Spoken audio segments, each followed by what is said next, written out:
All right, welcome to November school board meeting. It is 6 o'clock. We'll do public input after. How does that work? Yeah. After. Yeah. Okay. So we're gonna start with a non-public. If anybody would like to make a motion. I would like to make a motion to go into non-public under 91A:32C. I'll second. Thank you. All in favor? Aye. Aye. Aye. Great. There you go. Thanks, Paul.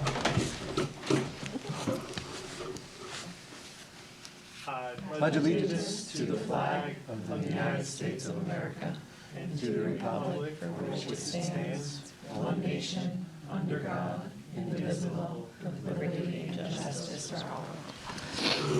You. So it is 6:12, and we will open up public comment if anybody has. No. Okay. So it will be up until 6:42. And I'm just gonna set my timer because I forget that all the time. All right, so approval of the minutes. I actually did not have any feedback on this one. I just had one. In the motion to allow me to participate, I couldn't vote, so that was 4-0-0 instead of 5. Right? I can't vote to allow myself. Right. To participate. I mean, I would have. I had a couple of changes in section 5.2 and section 6.1. So section 5.2, commission is capitalized in one sentence and not in another. I don't care which way it goes, but it should be consistent, I reckon. Always my favorite part of the meeting. And then I think 6.1, I think just a couple of things to clarify the context. So, Assistant Principal Gallup reported 296 students enrolled, with 54 students identified, with 41 having reading need. I think it's 54 students identified with special needs or special education needs. To clarify, that's what that's talking about. And then the next sentence, she reported Swayze was at 18%, down from 22%, with the district at 17%. I think that's percentage of students with special education needs. Yes. So Right. just clarify that. And then the next paragraph. Chair Higgins requested more information on whether identified student need has been met or they have graduated. I think requested more information on whether the reduction in percentage of students identified as having special education needs was due to having needs met or graduating. And then the very last paragraph of 6.1, Ms. Higgins asked about out-of-town enrollment, and we have Chair Higgins further up, and we have Ms. Higgins at the bottom, so be consistent, but also asked about out-of-town enrollment. I think that's in special education. It was special with education needs. I think it was preschool. Probably, yeah. It was preschool. Yeah. Yeah. In preschool, then yeah, just clarify that.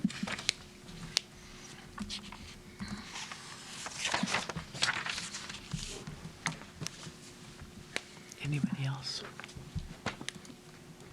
Nope. All right. Somebody want to make a motion? Motion to adopt the minutes as mentioned. Second. All in favor? Aye. Aye. All right. Yep. Safety and security. I couldn't make the meeting.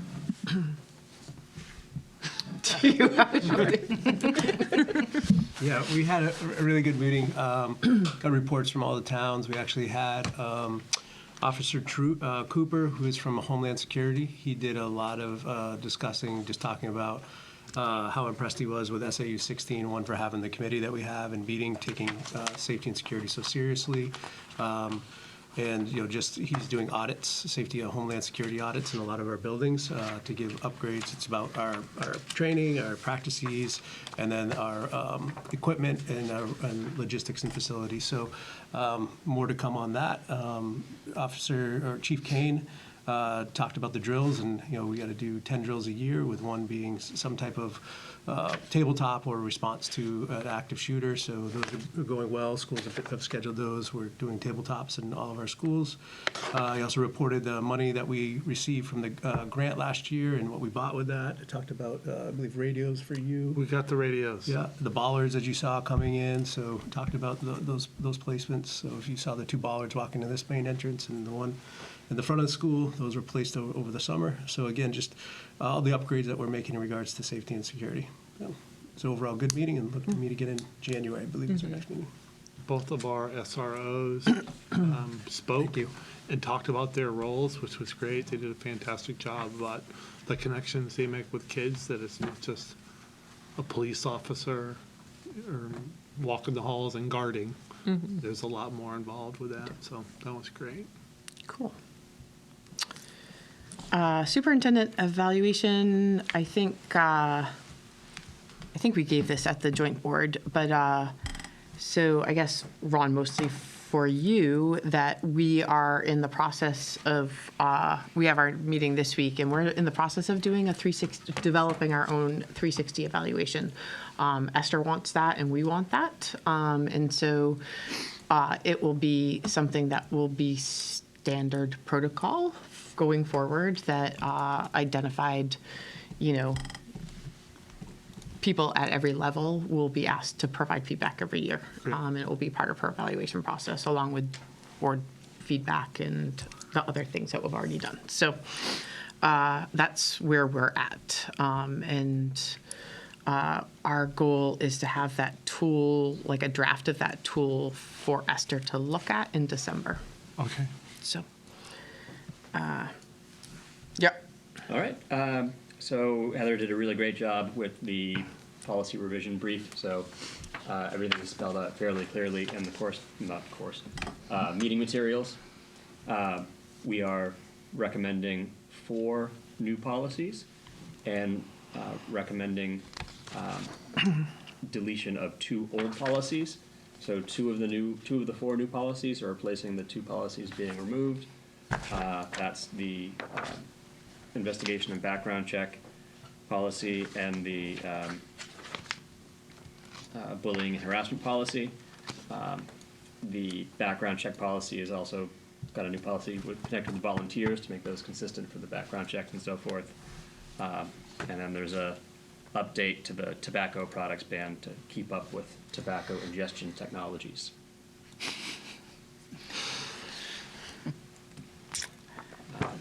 So we could do a motion to adopt the 4 recommended policies: ADC, GBCD, IJOC, and JICKR, and then a separate policy to Just those. delete the GBCD and GBAAR. I think it makes sense. GBAA isn't on this list, too. We just need to make on our agenda. Just add it. Yep. Did the teachers have any feedback, Did not. Amy? Did not get anything. Sue sent me an email saying no feedback. Okay. All right. I had a quick question, only because these were very long documents. I didn't see anywhere in the new document that we're keeping that talked about volunteers. There is. Oh, okay. There's It's crossed out. Maybe I'm looking at. there's a it's in like a IJ. different policy.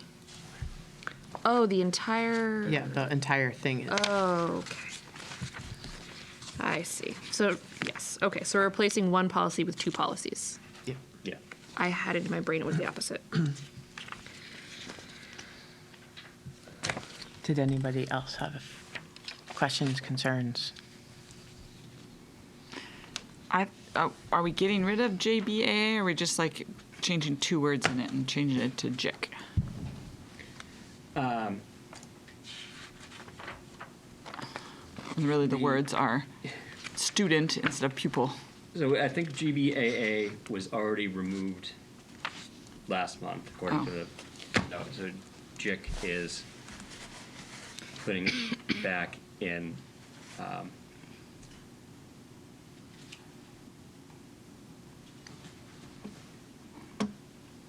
The reporting form. Yeah.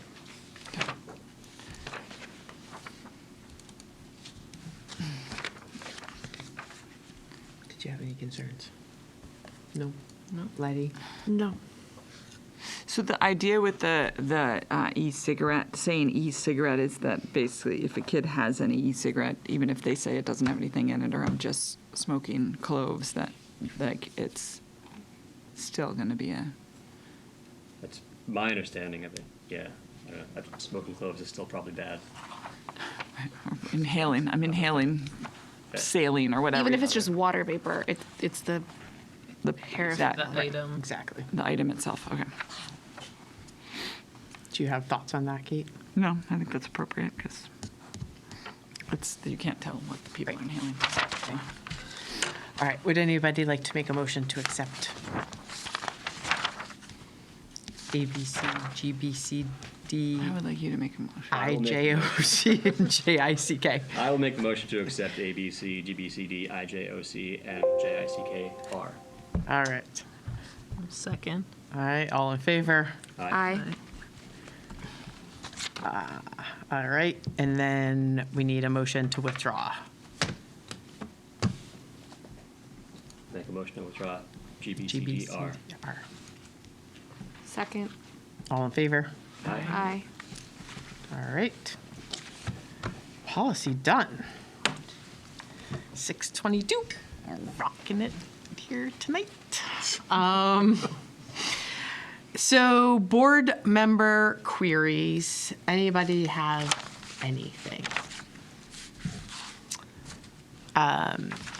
So like just, I guess, a brief update that I got a query asking about canceling Columbus Day. And so Chris and I chatted about it with my response.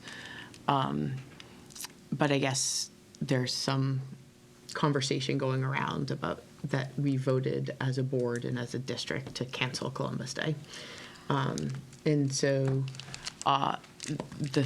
what we actually voted on was to approve a calendar that changed the name from Columbus Day to Indigenous Peoples Day. There was no vote taken on anything but the calendar. And so that, just as in case you hear it, was the response that we provided. Chris's memory is much better than mine, so Was that good to have from had that somebody- conversation. Was that one from somebody that lives in Brentwood? Uh-huh. It was on the calendar last school year too. Yeah. And we actually put it on our marquee. I did field some phone calls last year. And just due to a lot of days off, not because of the phone calls, but that language wasn't on the marquee this year, but it was still in our school calendar. So this is not the first year that we've. No. No, it was 2 years ago that it was done. Okay.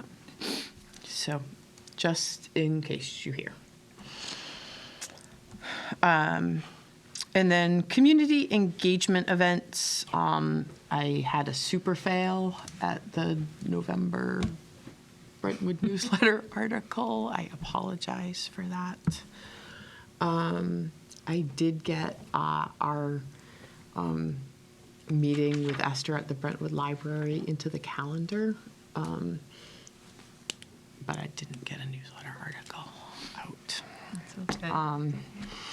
So we still need a plan for the next one. If anybody would like to tackle that, or maybe we could use our conversation from tonight, because are we getting some data tonight?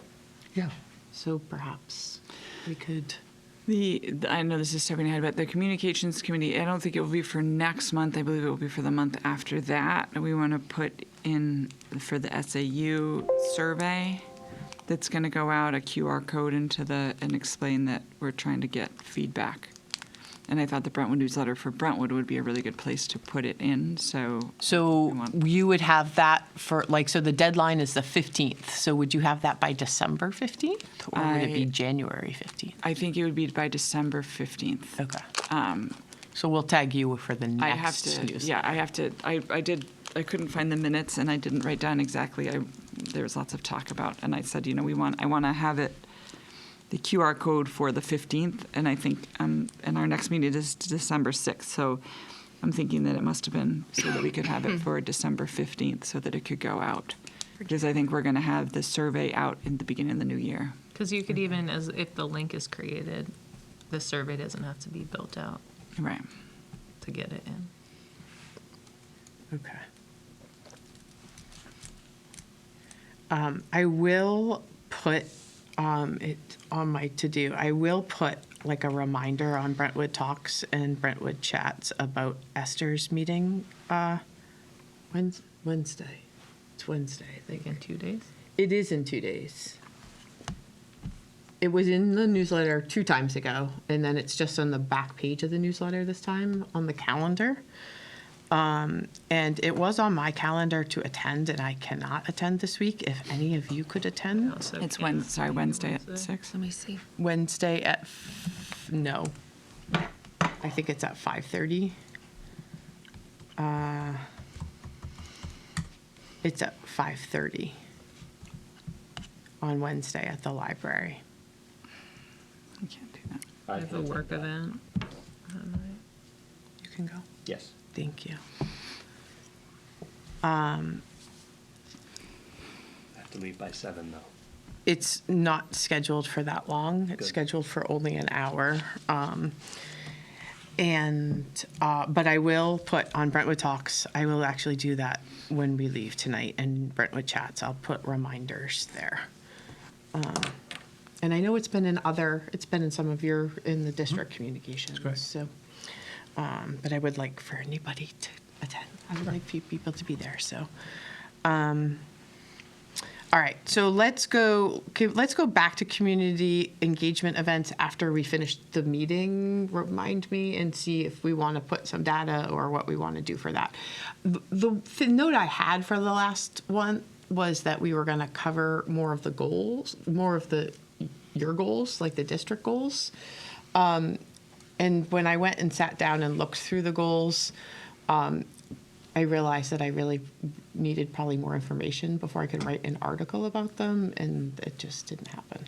So, So the data I'm presenting tonight is not our state testing. I'm still waiting to hear okay, for statewide data. Okay. What I have is our fall diagnostics for y'all tonight. in Okay. Comparison of this fall and last fall and the end of last year. So okay. that's what we're chatting about tonight. But Yeah, so I'm we glad, may not I'm want to glad to put something once everything is said and done about state averages and, Yeah. some 5 or 6 year trends for Swayze for the state testing in the Okay. newsletter or provide it to you. Okay. All right, so let's go back to that one after we finish everything else. So, Budget Committee. Budget committee has been meeting pretty much every Monday that I'm not here. Sometimes when I'm here too. There is a plan for the our solar project to go to the budget committee in 2 weeks to give them kind of like a brief overview before the official presentation. And I'm trying to think if there's anything else. What's their general feel about that? They seem generally interested. I think the fact that the town array has performed as promised is helpful for us. Are we showing them our presentation tonight? I can share with everybody. It's not finalized from our. Sure. So there's the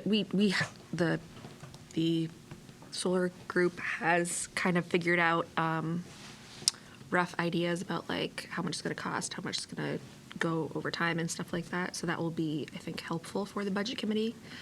But yeah, other than that.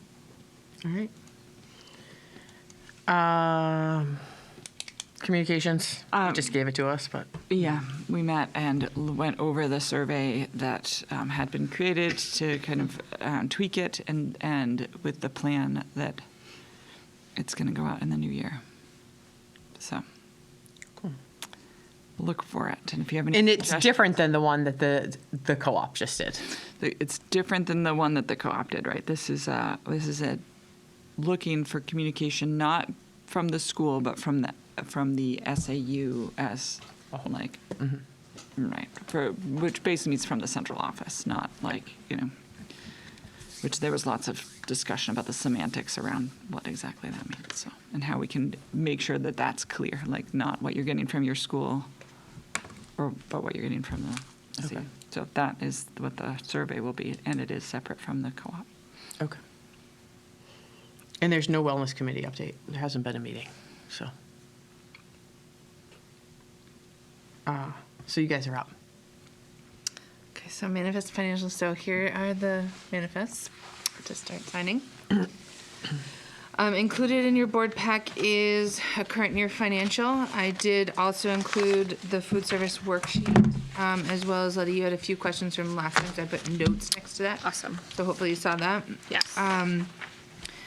Did anybody have any questions on any of the additional expenses or any questions on the financial in general? So since last month, we added $77,572, but we're still building the encumbrances, as well as hiring people. It looks like there was maybe a shift in student need based on a couple of these lines. Yes. Okay. And a lot of it was more so just building the encumbrance for what we've learned at the beginning of the school year. Okay. A question on the sub line, is that like a long-term sub, or is that? The regular just substitutes, Yeah, that would just be our regular substitutes. but that's above what we project, like, We don't project anything is how that one works, right? So we have a budget line. So in your budget, there is a line. It's 48,000. So yes, substitutes 48,000 for the entire year, and so we never know when people are in and out. So we don't typically build an encumbrance for that. We just let it ride, and so we have. had more subs than, like, we don't use that line and then, So that's just the daily sub. So for your reported period is your year to date. So for the budget of 48,000, you've spent 6. So you're not over it yet. but in the additional expense, like the summary page, there's like it's $3,800. Is that just since the That's last just month? It's just That's just since the last month. time. Okay, So that's just the amount of money we spent on substitutes since the last month. So you're not over budget. okay. It's just how much we spent since the last month. So that 3870 is part of the reported period actuals to date of the 6,000. Okay, so it's pulled out of the budget line for subs, it's just, that's the amount that was spent. Yeah, that's just the amount that was spent towards the budgeted item. And then did anyone have any questions on the food service worksheet? I did. Sure. I was curious, why, I'm assuming that the 33,000 for supplies is actually food. Oh, yep, sorry, And that's on the wrong line, yep. Okay. And so then is the 6,400, is that supplies? Is it just flip-flopped? It's probably flip-flop, but I can Okay. double check on that.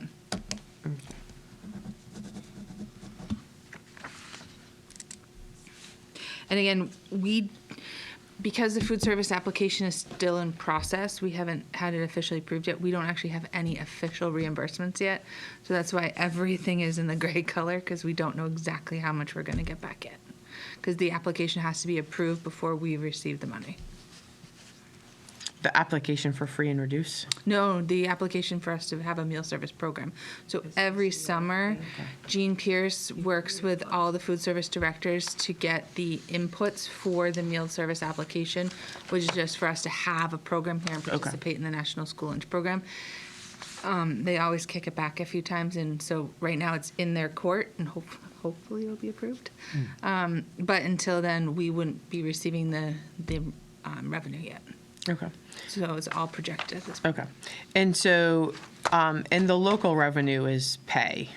Yes, and I do have to double check to see if I have the updated prices for this year in here. That I forgot to check. But yes, the local is what parents pay. And then the Fed and state would be the reimbursements that we receive. What did we vote on for what did we vote on for price? 340, I don't know why that is in my head. 'Cause Might I be can- made up. It's listed here at 325. And that might be from my last year's template, That's from so last I can double Okay. check on that. Because what this does is it takes all the meals and times it by that amount of money Right. to get to the projected revenue. So if we did raise it a little bit, then it will go up a little bit. Okay. And so what this worksheet does is it takes the projected revenue up top and then the projected expense at the bottom. So even if your projected expense at the bottom is less than what you budgeted, if the revenue you are pulling in to support that expense is less, you can't, because it's a self-sustaining fund, you can't have a loss in the food service fund, so it has to be transferred to the regular fund, and that's where we plan for the food service loss typically. Lunch is $3.50. So I will Breakfast is update. $2. Did we have reduced lunch, or were both free and reduced free? We have reduced. I know we have people that qualify. I feel like I don't remember voting on 3 numbers. But then The again, the reduced number? Reduced- Depends on the. Reduce is free for breakfast and reduce is 40 cents for lunch. okay, We don't vote on this. we don't vote. On the price for reduced, that's set by the. Well, we can make it 0. That's what I wasn't sure about because the breakfast one was 0, so I didn't. Yeah. Molly, Okay. I'm gonna ask about it because I ask about it every year. Sure. And I'll ask about it now. So the food service loss encumbrance change is just moving money from one line to another. So the way the food service fund works is, for whatever reason, I don't necessarily agree with this, you can't move expense from the food service fund to the general fund. So what the auditors make you do is they make you add revenue to the food service fund because you can't move the expense out of it, but they bump up the revenue. So what we do is we put the same amount of expense in the general fund to have a net neutral, and that's how you move the expense from the food service fund to the general fund. So shouldn't there be that same number in revenue? The same number in, So this $7,208 isn't actually an expense. are you looking at the food service management? No, I'm looking at this.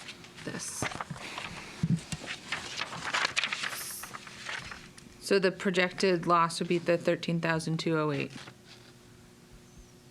And so if you I am look- looking at a different thing. She's looking at the. I'm looking at the summary page. Oh, the summary page, that's how we upped it. So that's the change in the projection since last month. So if you find the food service management line, it's 13,208 in here. But we made the change to get it to 13,208. And so when you're looking on the summary, that's what we changed it, the change that needed to happen from last month to get it to the 13,208. So you're going to see that number go up and down. No, I understand. I guess I just still don't understand why we don't have to add a revenue to balance it out since it's not really it's not really. So when we look at this report, this is your general fund because the food service fund is a standalone fund, and if that ended in a positive or a positive fund balance, I should say, it is not given back in your tax rate. The only thing that goes back is the general fund, so that's typically why we always print here the general fund, because if the food service fund ends in a positive balance, it's retained. If it ends in a negative balance, it's transferred to the general fund on the food service management line. So last year ended on a positive or negative? So last year, Or no? so at the end of last year, you did have a positive balance. So see where it says prior year balance, the Yep. 11,923? Yep. You would have ended with a positive 11,923. The reason why, because you had gotten increased reimbursements last year. Did that show up in our revenues or no? That would have been in revenue to your food service fund, not your general fund. So the bottom line, but not this form. We started this year $11,000 To the- positive. to the good. Oh, that's good. But your That's never happened before. it has happened last year. And it's only because of the free feed. And I say free feed, it's not really free feed, it's the government paid the parent portion, more than the parent portion.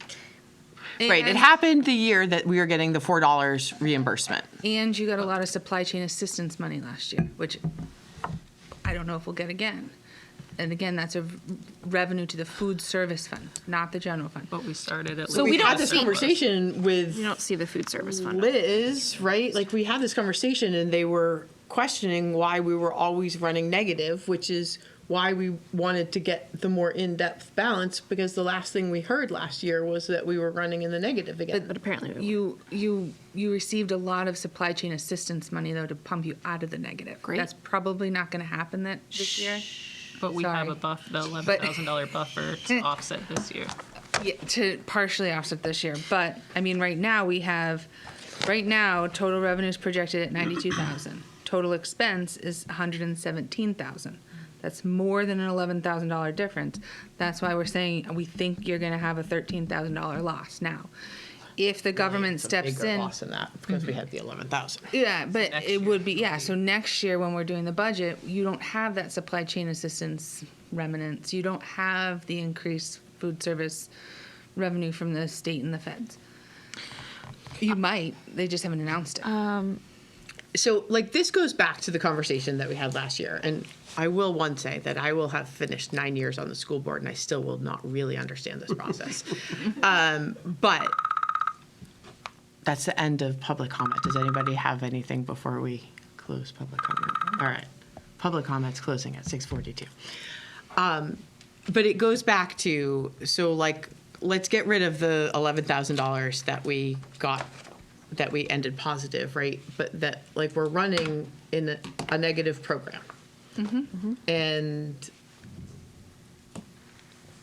if we were just looking at it without all of the convoluted accounting of it, like, are there things that we could do This be easier for you. in straight math to close that, right? Like, I mean, is there like a certain threshold, like a certain percentage participation that could help us close that gap? Is there, like, does anybody run even in the district? So the only people that run even or in the positive is Exeter Elementary and Cooperative, How? because they share Gene Pierce. They bring in the most amount of meals by far, and they share the director. Now, you have Kensington and East Kingston. Kensington is currently not in a loss situation either because they share Deb Plord. But like, we used to So they share Gene split the- Pierce too, they and we split were the still fixed always cost. negative. So like, the share didn't help. Like, when we were with Yeah. the co-op, we were always still negative. That was one of the arguments for just bringing it in-house, among other arguments, but that was one of them. It wasn't fixing our accounting problem. When we presented a couple of years ago, we had a participation rate of based on the current cost.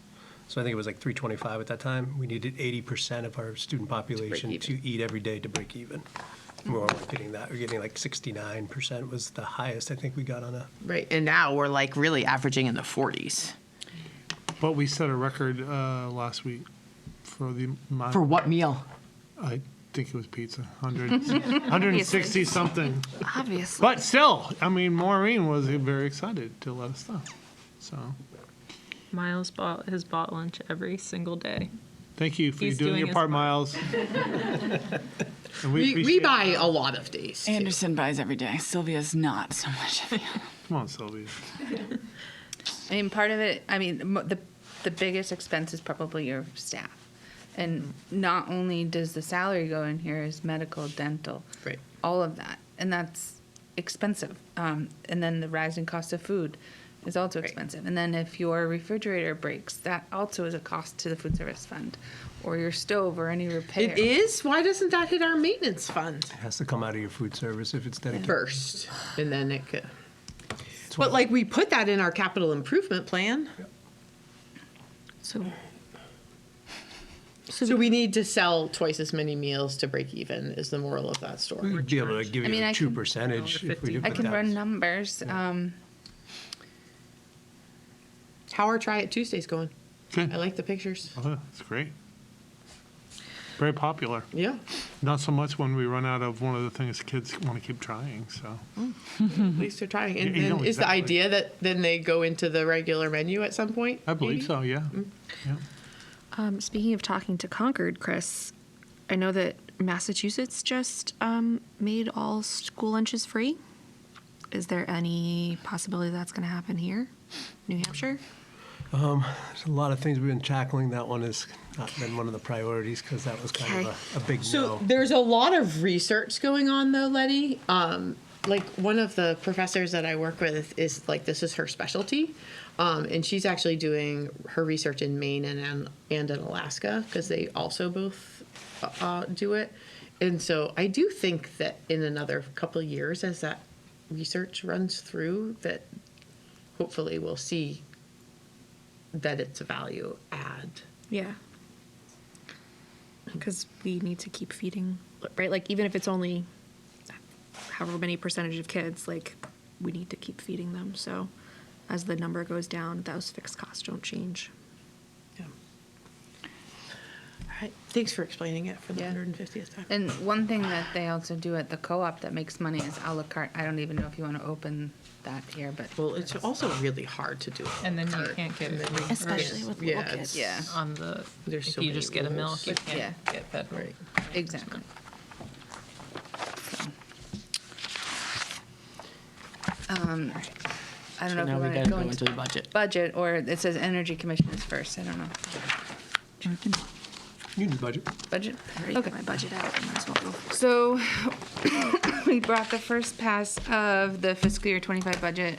Again, this is the first pass for you to see what we're initially thinking. And my friend Ron here will help answer some questions.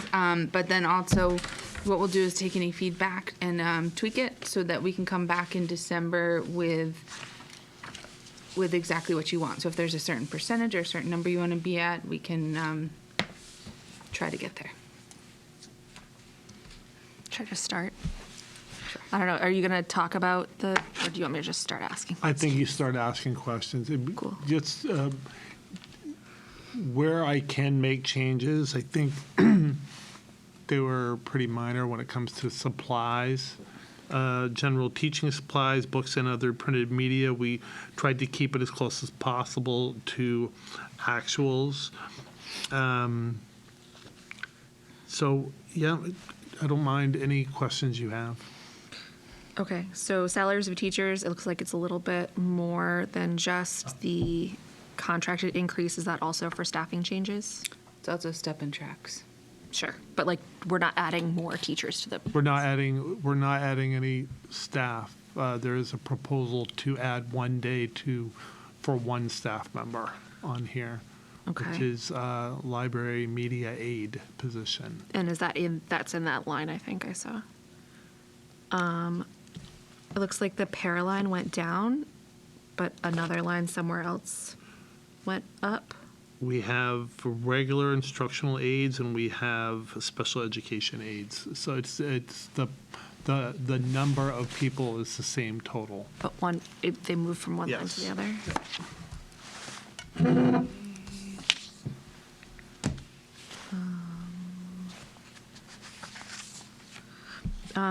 Special ed contracted services went way up. I assume that's because of a specific student need. Absolutely, yeah.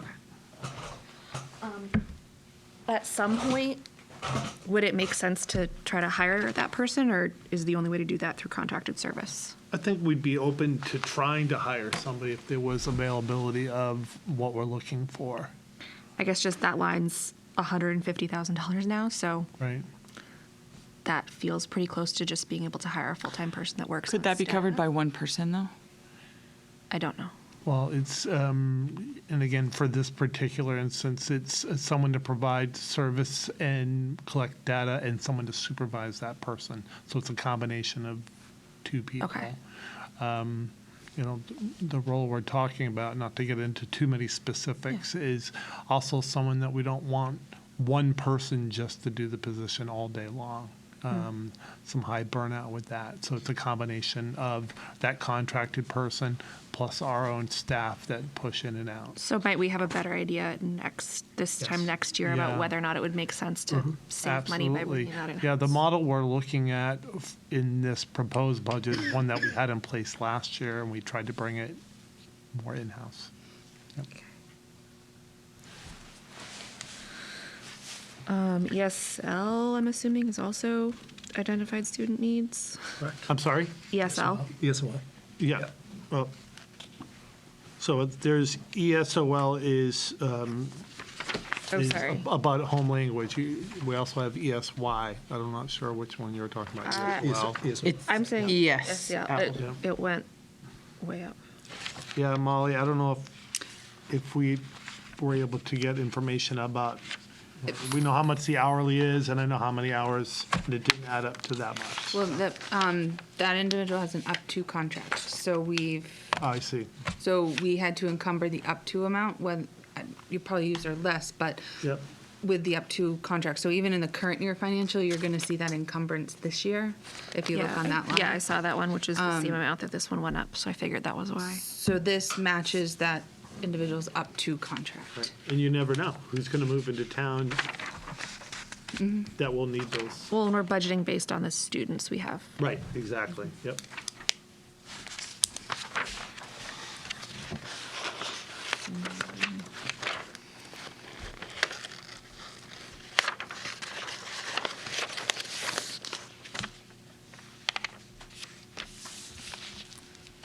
Media aid salaries, was that the one that keeps being wrong every year? So that's the one where he is just talking Right? about. Wasn't it like miscoded last year, but then the year, like, I feel like that's been wrong every year. Well, the plan is just for one more day. It's a 3-day position right now. We'd like to increase it to 4 days a week.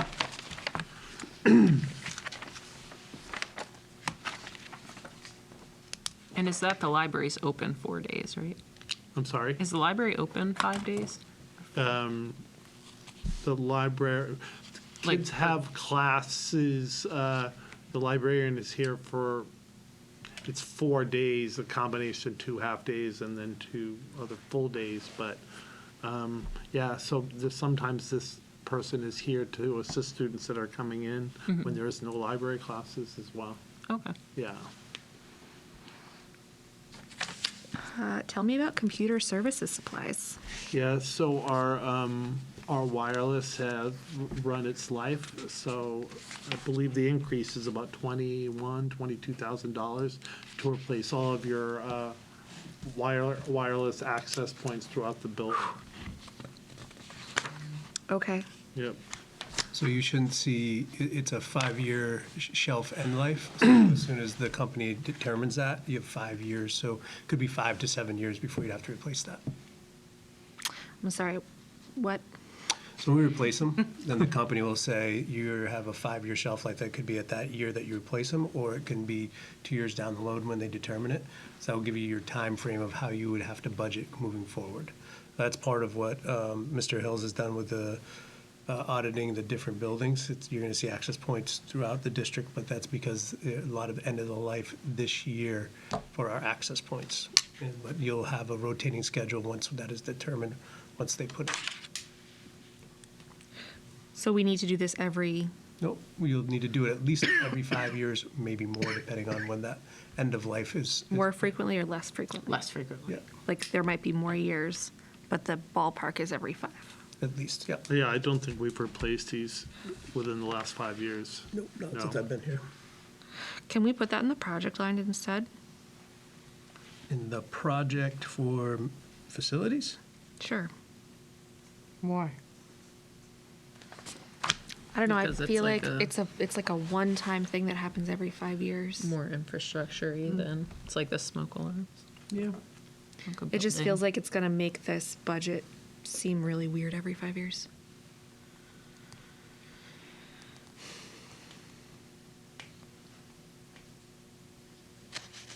We can put it wherever you'd like. Well, I don't know. It'd be more, it's more consistent to keep it under computer services. That's the support we get from Jason when he's helping Ron with that budget. Okay. Where did the software go in at the SAU level? Like the accounting software? So we made a line for that. So it went in its own thing. And that's probably a one, if I have to do that every 5 years, I'll poke myself in the eye, so. 5 years, you'll be like good with it. So routers for the whole school. Do you know how many there are? We have, Gazillion. I'm not even gonna guess. 100, like. No, I think it was more like 35, 37 40? sits in my head. Yeah, I'll say 30 to 50. yep. 300 somewhere in there. Every 5. There's one in every classroom, office, and then in the hallways, Yeah. the library. Okay. So, yeah, 35, 40 sounds right. Computer services is like a heavy hitter this year. Yeah, it is the biggest increase I've asked because devices, they have a shelf life. So this is a combination of both staff needs and student needs for the devices themselves. We have a ton of subscriptions for software. That's that software line. And that continues to also, and believe me, when we look at all the subscriptions we have, we find out what's being used. This past year, we eliminated a few things, and then other things might take its place, or we just leave it as it is. But regardless of what's being used, the price goes up every year too. So I guess, so for the software line, are you basing that off of actual licenses that you have or just anticipated? Yes, absolutely, yeah. So last year's actuals was 47.2. Sorry, wait, what? The actual, Software, okay. the actuals are 47,253. For last year? We budgeted 40,000, but I think we spent more last year than we budgeted. Why did we do that? I'm sorry, let me rephrase that. Because it was 47 the year before also, did we intentionally misbudget that?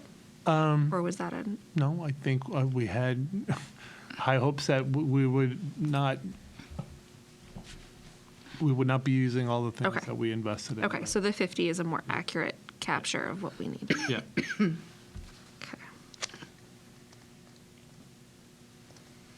And the new equipment, that's additional from what we have Yes. versus the replacement of what we need. I mean, I think they can be used interchangeable. I think what I've been doing with these lines is we've been replacing our mounted projectors with the interactive panels.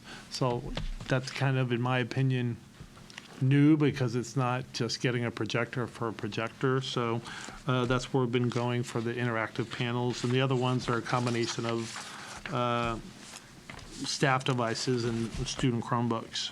I mean, a bunch of I'm assuming we bought a lot of Chromebooks at the beginning of the pandemic, which are they only last, they're on a certain They're time. constantly rotating, and it's not only the grades 3, 4, and 5 that go 1-to-1, but it's also to keep, there's a cart in the library, there's a cart in the STEAM lab. And they, aren't they timed? They only work for a certain amount of, Well, I mean, they're supposed to provide support for those Chromebooks for anywhere from 5 to 8 years. I think the newer ones are at 8 years.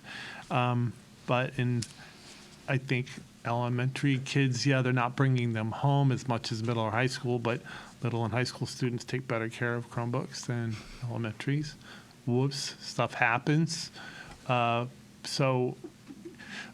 know Chris and Jason and I are going to continue to discuss the best financial option for replacement, whether it's leasing instead of just outright purchasing Chromebooks. And it's, if I remember correctly, it was like 12,000 or so for a cart of 20. I Yeah. feel like we just, $450 per unit for a touchscreen Chromebook right now. So that's what we're looking at as a replacement plan for all of our our equipment moving forward. And do we get that at a bulk rate across the district? Yeah. Yeah. So whenever we don't just do our own purchasing, we get a quote Yeah. from the SAU for all devices. Sorry. Why is that so expensive? $450? Yeah, I mean, I feel like you can go to Best Buy and buy a Chromebook for like Right. $200. It's the warranty and the upgrades, as we were talking about right For now. the we have a 8-year. 5-year support. Okay. Chrome, Google is now going to be putting out a computer that's going to be updated for 10 years. Okay. Probably won't last 10 years, but you'll be able to get updates. So we are actually pulling any machine that's out of our schools that does not get an update because it then becomes liable for ransomware or attacks to your system. So we're pulling those out. So we're in the process. Next year at this time, Jason and I will have a really true plan of how we replace it so that you'll see a consistent cost for technology on a replacement plan for what we do it and how we roll that up. So that was going to be my question here. Are these numbers one-time bumps for this year, or is this going to be the new number going forward? It won't be, that I can't give you. This is for this year, knowing what we have, and then we're going to put together a plan of what would be going forward for the following budgets. I mean, I feel like we've voted on this almost every year. So like, I feel like we've done a decent job of keeping them, cycling them through. But this is your new job, isn't it? It's part of it, yeah. You're very up on this. One thing for sure is that, we replace them only when they need to be replaced. We don't just buy new stuff to get new stuff. We want, whether it's, 1 year fifth graders will wind up getting the newer Chromebooks, 1 year fourth graders, and they don't all go at the same time. You know what I'm saying? So we'll have Chromebooks ready to go. So if something dies, we don't want a student to go 24 hours without having a device. And by the way, it's not just Chromebooks, not just staff Chromebooks or devices. It's also iPads in K-2. Yeah. We'd like to have at least 8 iPads in each of our classrooms, K-2 as well, and also a cart of iPads in the STEAM lab.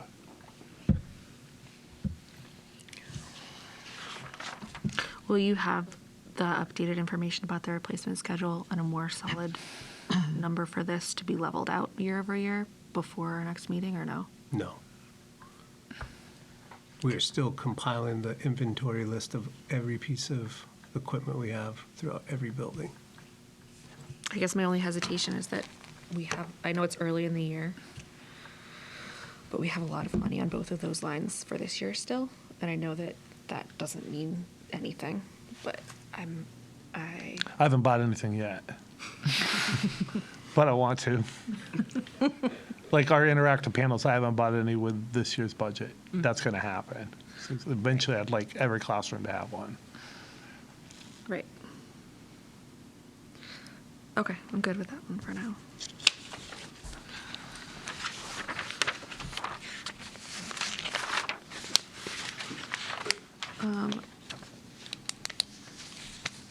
It looks like a big percentage, but it's not a big number. Election services?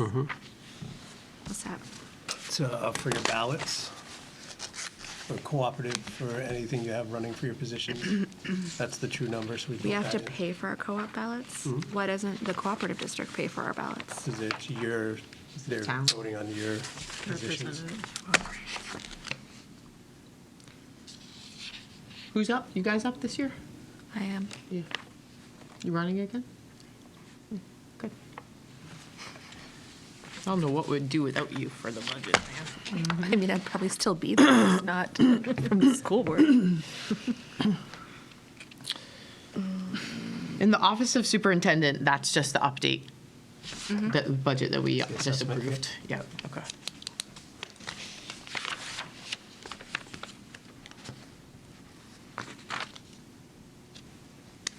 What new furniture are you buying? You've budgeted a whopping $500. It's not a ton.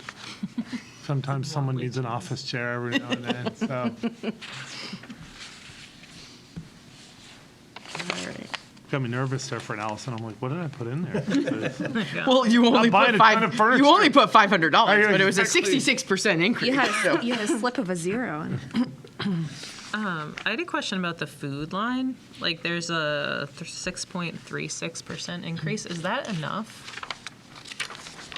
of like to build in with the cost of food rising?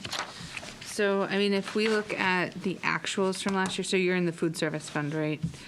The one that just says food. So last year, we spent $32,060.71. So It is like already a substantial. So we figured I didn't want to go too high, but I didn't want to go too low, so kind of went in the middle. So from a 32,000, that is, But then also the year before, she spent 46, but I was kind of assuming a lot of that was more individually prepackaged stuff because we're still kind of COVID-ish then.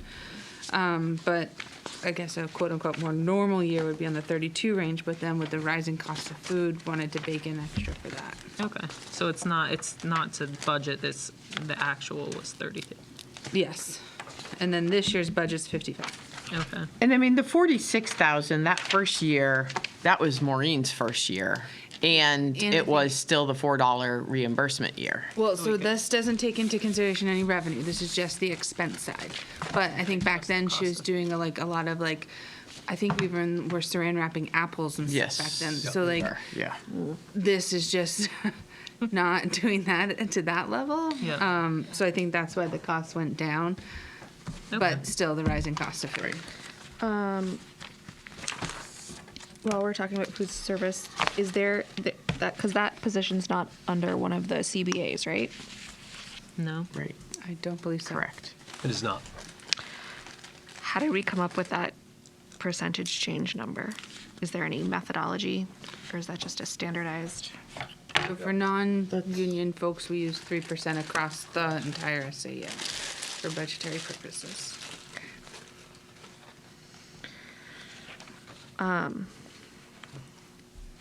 The town is doing 3 as a COLA plus up to 2 for a, Jen, not merit, like a performance-based. So I don't know if that's something that we want to consider doing for our handful of non-contracted employees. What was it again? Up to 5. So 3 is a 3 basic plus. COLA plus 2 based on performance. Up to 2 based on performance.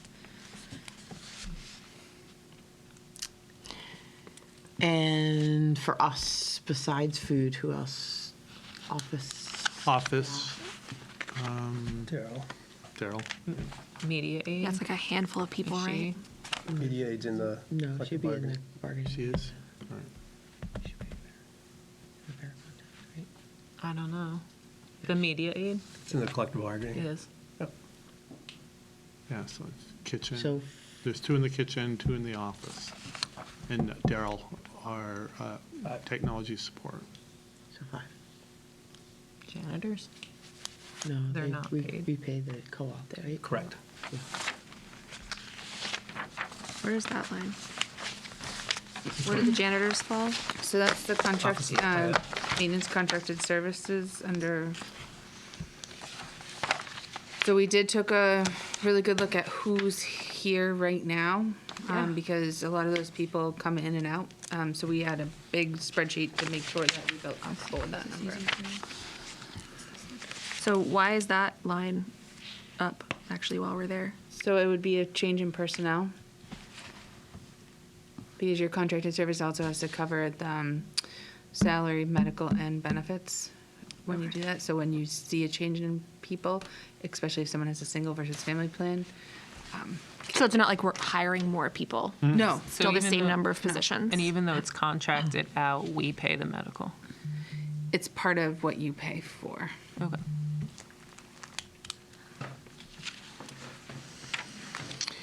And so the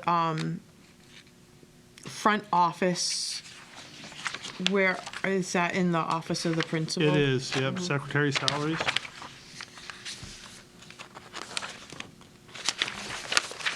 That's only 1.71. Change in staff. change in last year. staffing on that one. Yeah.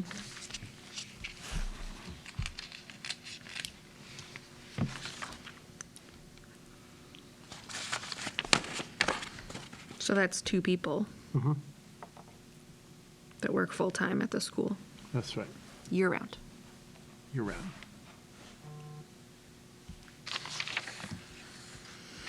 And the 1.71 is a change in staffing, but it still includes a 3% increase.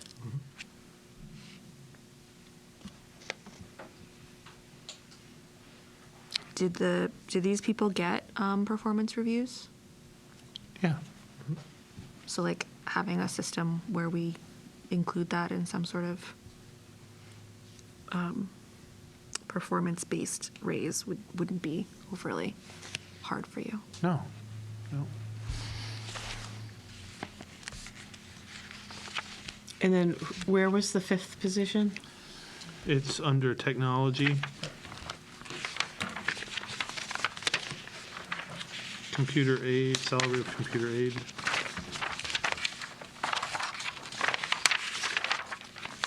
Where's the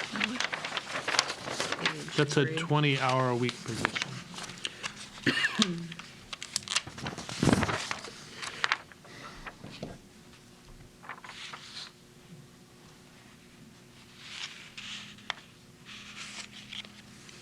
Where is it on page 3? It's salaries of computer aides. The first kinda in line the in bottom. At the computer very- services. Oh, yeah. Okay, sorry. Okay. What did you say? How many days a week is that? It's 5 days a week, Oh, it's mornings only, so it's Oh, 20 hours oh. a week. Okay. Could you, for next time, Molly, just figure out how much it would be to give people up to a 5% raise for next year? So we would put in the budget of 5% to allow for an up to. Yeah. Okay. Just, I don't have a good sense for like how many dollars that would change our budget, so Sure. I can't picture it either, but.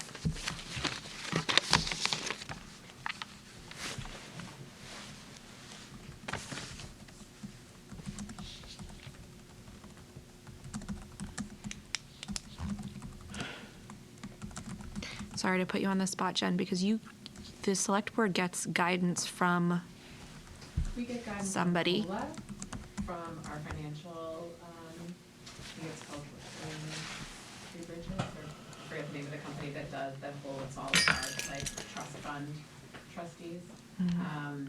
So they give us, like, in September timeframe every year, they give us an estimate of what COLA should be based on projected inflation for the Okay, coming year. so it's based on like And then year to my year, it's board- not just a made up. Right, so number. my board uses that number to decide what our basic COLA will be. And then we work with our town administrator to decide what that bump up for merit should be. So we decided on 3 and 2 this year. Last year, because inflation was so high, it was 5 and 2, up to a total of 7. So this year it's lower. Okay. Thank you. Yep.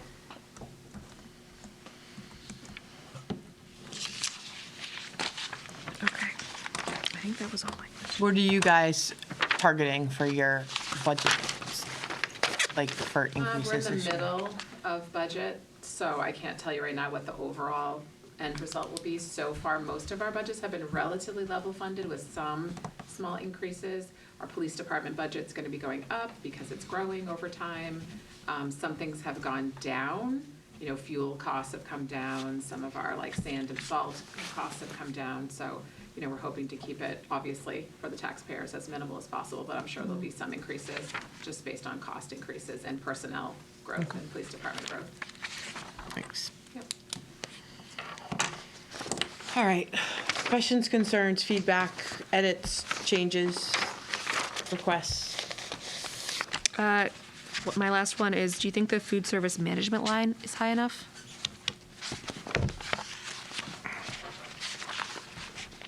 That's the fun one that none of us can understand still, right?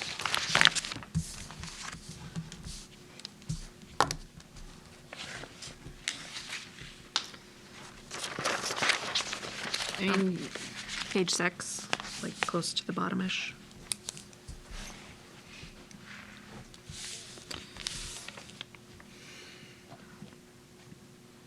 That's the one that catches the overage, or the Correct. Yes. So underage. any That's not any- a word. cost higher than revenue gets transferred here. So, I mean, we can take a look. I mean, you will. I'll update it with the new prices, so that will help out a little bit. Yeah, I mean, if we didn't have the prior year balance, we would be needing more than that this year. So I guess I'm wondering if we should make that number higher, just so it doesn't suck money out And of our also, I general mean, fund. do you do adult sales at all here? No. Minimal. Because that wouldn't be included in our number. Because at the end of last year, we got in a bunch of payments at the end of the year, because we were chasing people down. But then also all the adult sales came in as well. I mean, there was a discussion originally to offer staff lunch. Was there just no interest? There just wasn't, yeah. Yeah, I tried to get a different kind of menu together, but Yeah. I mean, I also will have further conversations with Maureen, so she knows exactly where she's at as well, to help mitigate it.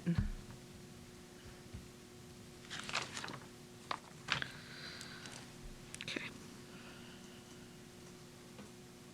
And you think, like, we added last year the reading specialist, that's working out well. You have all of the math support that you'll need? we do. We have a full-time math interventionist now.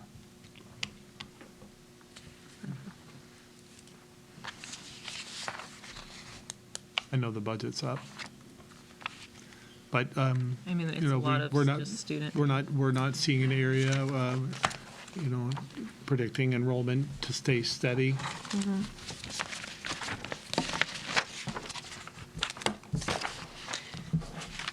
So,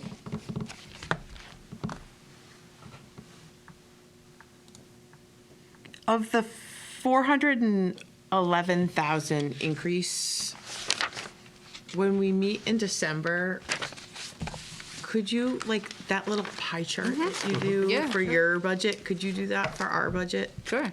Like, how much of it is contractual versus how much of it's? And even like, yeah, like the necessary, like we have to provide this. Well, but even contractual, like the the bus line went up because there's a contractual increase, I'm guessing.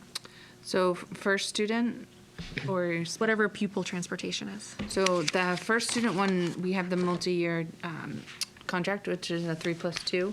We're in the 2.95. Right, so like that, we are contractually obligated to pay that. Right, that can't change, right. Right, so like that's not really, if we cut that out, we're gonna have to make it up somewhere else or something, so I would put that in addition to like the teacher contracts, basically, Yeah. in terms Well, of what and- Allison is saying. Yeah, right? no, I'm saying, what's, of that 411,000, what's contractual, like, there's no Right. negotiating, and then, you know, what are the additional requests, like, how do they I would line say up? like the required special ed needs isn't quite contractual, but we have But to it's pay also it. required, so like another, It would be helpful for that to be called out of its own, I But, agree. yeah, and I can, the pie chart, I can have different things. I can have like Yeah. special ed, transportation, teacher contract. Yeah, Yep, that would be helpful. sure. Okay, all right. Are we good with this conversation then? Mm-hmm. All right. This is stupid, but why do you keep $1 in anything? So, you have to have $1 there if you have to spend it. So I keep COVID lines, I'd never want to see another pandemic happen again. But in order to collect the cost, it's easier to have a line there. So something like a COVID line, we would keep $1 there. Or something like special ed tuition. We, right now, don't think we have anybody there, but if we have a student move in or change in student need and we have to charge it, you have to have at least $1 there to charge the line. if it's zero, you can't spend money on it. Yes, and I prefer to hold $1 and have expenses be in the correct line than have to put them Move someplace them, where they right. don't really belong. Thanks. Thank you. You want to sneak another question in there? No. Okay. And so the manifests are just making its way around if you guys Okay. want to sign them. So, Energy Commission. Sure, we met again today. We put together a 7-slide presentation that we're going to use with different stakeholder groups that we've identified. So Richard is going to meet with the Energy Commission in the town next Monday, walk through that, get feedback. It's going to talk about kind of how we started out, how we got to where we were, the timeline, some of the positives and some barriers to the project, and then he's going to show some of the bonding options that we have associated with it to be able to get input of where people would want to put their money. Letty will do the same thing on the 20th with the budget committee, and then Ron is going to set up meetings with teachers, parents, and other stakeholder groups to come here so that when we come back in December, we can give you some ideas of what we've heard and feedback so that we can hopefully put together a warrant article and project how we want to fund that warrant article. And are we talking about like enough panels to cover our needs? Yes. Yep. So we got 2 solid quotes, so those are provided in there. When we do this, we do an RFP, and once the money's put in, and that would generate more quotes for anybody that's interested in knowing the scope of the work, which has its benefits as well. So, yeah. And do the quotes, like when they originally came in last year, they had like talked about like being able to put like a learning panel down somewhere on the ground to be part of a curriculum. Is that still part of it? Yep. All right. Anybody have any questions there? Before you move out of central office report, I have just 2 things. Letty, do we have a public hearing date yet from the budget committee? We don't have that. Can Do you want push me them? to set one? Yeah, can you push them a little bit? Because I want to Sure. be able to put that on our master calendar. And then the second one is you had asked Ron and I to look at different companies, and I think I sent it to you, and if not, I'll give you another one. We got quotes to look and do some work in that courtyard, which is Oh, extremely yeah. overdue. You did send us that. Yep. So we had 3 quotes. We got 1 verbally and then 2 in writing. I did. I'd like to make a recommendation today to go with Underwood Home Care. They've come in at $14,000. The one thing that we liked about their quote is that not only are they going to do the work in there, but then they provided 2 a spring cleanup and a summer cleanup, which is really needy and something that we would put into our budget moving forward. And I'm also going to pass this around. This is the 3-year plan that we put together for facilities. When you saw a flat-funded project line in the budget, I want you to look at all the work you have done and authorized to get work done in this building so we save money. And we can flat fund the project line, but one thing that we put in there is to do some type of landscaping upkeep in our budget moving forward. And the proposal from Underwood Home Care does have that, so we'll start to earmark monies for cleanups so that you don't get a courtyard that's overgrown and can't be maintained by our own staff. So we'll have an outside company do it. When we did meet with them, we said it is crucial that there are learning spaces outside, so they are very well aware of that we can bring kids out to do learning, and that will go through. So if you are comfortable with our recommendation, I'd ask for a motion on that so that we can have it and that we can contact Underwood Home Care tomorrow so that we can get them in and start working on that courtyard as soon as possible. When it says school entry, that's like the front of the building as Correct. well. Yep. So they'll like Yep. beautify. They won't do like planting, but they'll just make sure. There's going to be some stuff that we're ripping Yeah. out because of overgrow. You see trees going into our windows now. It's going to be causing going into electrical lines. Future work, we have asked about putting some trees out by the picnic area. So that would be That was my question. Yep. Like, what about all the stuff we've been asking for? Yep, so that's going to be Okay. part of the work that we are asking to do, but we need to get the courtyard first and foremost. That Yep. was the priority. And then on our capital improvement plan, it's also to look for resodding this area outside that used to be the soccer field, and then now the current soccer field, so we have that in there as well. So we'll continue to build a budget, but we really needed to work with a landscape company that can do the bulk of the work.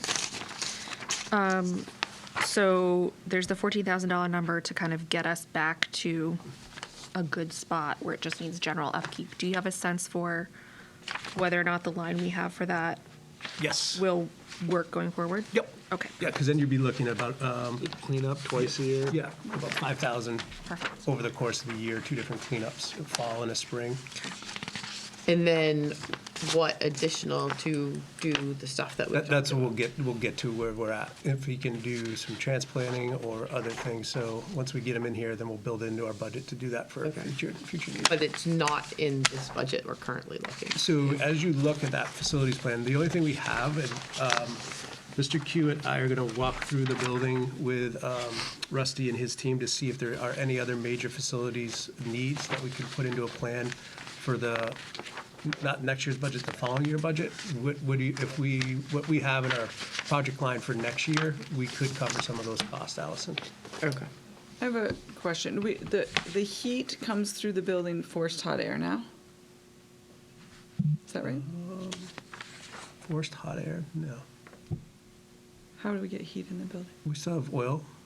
Right, but how does it, Does it blow hot air? does it blow hot air or is it hot water somewhere? I would have to ask Rusty. So my thought is, I'm guessing from the fact that there's these vents, right? Yeah. That like there's forced hot air. And we're talking about replacing a boiler. And when you look at the amount on our budget that we're spending in gas for the boiler, right? It's like a huge expense. And we're talking about solar, like whether it would make sense, the most energy efficient and cost efficient is to do some kind of air heat exchanger. And if that, is something we want to just think about, especially if we're doing solar where we're going to be making money on, you can tie it into the current system that pumping air through the building, but using a more efficient system, taking away that huge cost of the oil or LP, I think it says on our budget that natural gas that we're using, and whether or not that would be a more efficient, in the long term, cost efficient way to heat the school if we're replacing the boiler anyways. It's unfortunate that we just replaced AC because that can function for both AC, but it would also give the opportunity to have AC in all the rooms, a very efficient way, so that if we do have really hot spring. Did we replace the AC? We just replaced in the the AC trailer.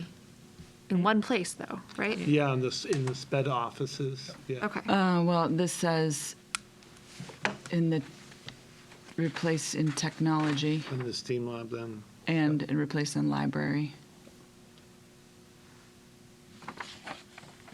I don't know. But anyways, it's just something that it would be interesting to think about if we're replacing the boiler anyways, like looking at the difference in cost to change the system over, especially if we're going to get cheap electricity. Yep, so I can ask that. That would actually change that to summer 2026 to put that in that budget. That would coincide with the solar. So, but I will, that's a great point. I'll bring that up with Rusty. The other thing you should ask about is whether or not the heat pump can handle. I know that they're getting better about being able to handle the temperatures that we get down to here.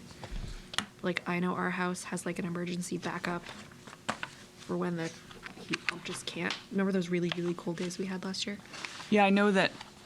I think that that's become less and less of an issue, though. But I'm not an expert. And I have to imagine the commercial ones are even better at that. So, Got it. Just a question about the landscaping quote. It says in the spring, collaboration with the community for desired plantings. So they'll take everything out, but does that mean that it's like a donation or like what is that to get what we want in? Is that not included in this quote? I think they're very interested in working with our teachers that have done some planning in the past. I don't think all the rain we got this summer helped with that courtyard at all. But would this quote include the cost of plants? I to put don't believe so. I wonder if we could just put out a call to the people in town, or like there is a gardening club, Garden club, yeah. Okay. right? Just say like, hey, we need. No, I don't think the expense It's of not. getting This is just new the plants. taking We out talk the- more about taking things out than putting things back in. Yeah.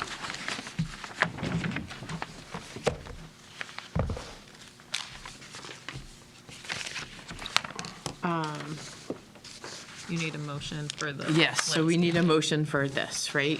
That's what we For the need landscaping company, yeah. Yep. So would anybody like to make a motion? I will move that we go with Underwood Home Care to do the courtyard work.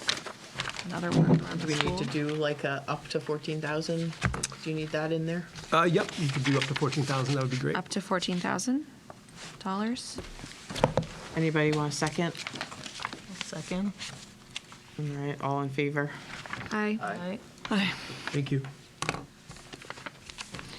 All right, Ron, you're up. Oh, great, perfect. So typically this time of year, the end of the year, I kind of bring iReady charts, and I did bring some, but I just want to start with like an overview. So we'll just start with this graph, and then I can pass out some of the iReady data that we have for you.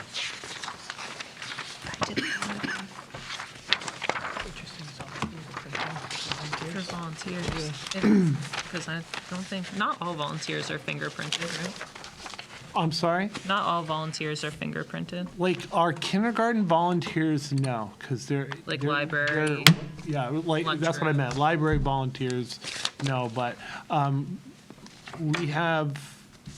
I don't know if you saw, but we have a ton of enrichment about to start. There were awesome. like 10. We did notice. Oh my gosh! So very exciting. with that many clubs, there's a lot of moving pieces. It's coordinated not just with the staff members that are facilitating clubs, but I also have a bunch of parents that are coming in. I have a student from PEA coming in to do a science club. So it's just coordinating what days or mornings they're available and how many students and what that looks like. Then providing work agreements for all those people, whether they're a staff member or not. Then background checks for people who are going to be working with kids on their Right. own. So that's why And those those- volunteers are going to have their background check. And will those all come back by the time enrichment starts? Yes. Okay. Yeah. That's already been in the process. Yeah. And does that get funded out of that line Yes, that I'm we gonna fund it out of funded it that a couple line. of years ago? Yeah, yeah, there's an hourly that they make and then any kind of supply. So I think probably, and we're not charging any families for any of the enrichment clubs. So I'm looking Thank around you, Molly. That's You should. anywhere from like $2,000 to $2,500 for this first round of enrichment clubs. Yeah. Can I just put in a plug that we have another way to sign up for enrichment clubs other than a 3-day window of a Google form? Like, I just think that it really limits a lot of families who, like, don't have their acts together. Yeah. You know, I mean, the Bonafides in general have their acts together. Yeah. We had a lot going on, and we did not sign up for enrichment, right? And that's fine. And I'm not the people that I'm worried about, right? I'm worried about people who don't have access to computers, who aren't like, you know, they used to come home in your kid's Wednesday folder, which don't exist anymore, right? And they were due back the next Wednesday folder. That really made it.